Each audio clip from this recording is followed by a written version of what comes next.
Neville Goddard का कहना है कि चौथा आयाम समय नहीं बल्कि चेतना का वह क्षेत्र है जहां सभी संभावनाएं एक साथ मौजूद हैं। गरीबी और धन, बीमारी और स्वास्थ्य, अकेलापन और प्रेम, ये सभी अवस्थाएं चौथे आयाम में सह अस्तित्व में मौजूद हैं।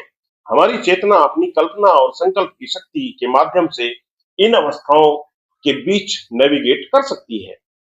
चार आयामी सोच में समय एक रैखिक रेखा नहीं बल्कि एक सतह है जिसे हम मोड़ सकते हैं। उदाहरण के लिए, यदि आप एक विशिष्ट घर चाहते हैं, तो त्रिआयामी सोच आपको कहती है कि आपको इसके लिए वर्षों तक मेहनत करनी पड़ेगी।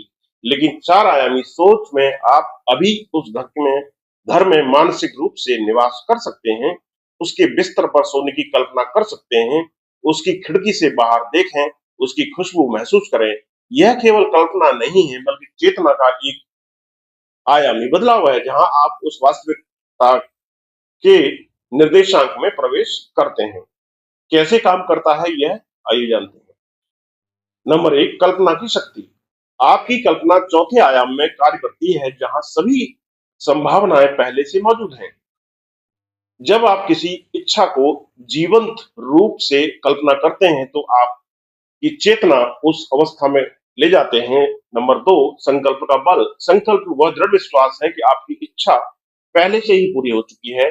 यह विश्वास समय की रैखिकता को तोड़ता है और वांछित अवस्था को आपके वर्तमान में लाता है।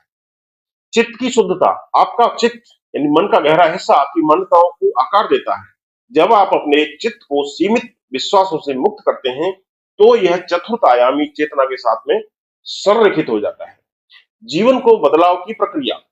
चार आयामी सोच का अभ्यास। चार आयामी चेतना को अपनाने के लिए निम्नलिखित कदम उठाए जा सकते हैं जो नेविड गोडार्ड की शिक्षाओं पर आधारित हैं। क्या है? नंबर एक, इच्छा की स्पष्टता। अपनी इच्छा को स्पष्ट करें। उदाहरण के लिए, यदि आप आर्थिक स्वतंत्रता चाहते हैं तो यह कल्पना करें कि आप पहले से ही उस स्थिति में हैं। अंत से सोचें। गोडार्ड की तकनीक अंत से सोचना का अर्थ है कि आप अपनी इच्छा के पूर्ण होने की भावना में निवास करें। यह न सोचें कि यह होगा, बल्कि महसूस करें यह तो हो चुका है। कालिक तह यानी फोल्डिंग टाइम। समय को एक लचीली सतह के रूप में देखें। आपकी वर्तमान स्थिति और वांछित स्थिति एक ही समय में मौजूद हैं। अपनी चेतना को उस वांछित स्थिति में ले जाएं, जैसे रेडियो स्टेशन को बदलना। आयामी निवास। अपनी इच्छाओं को बार बार जीवंत करें।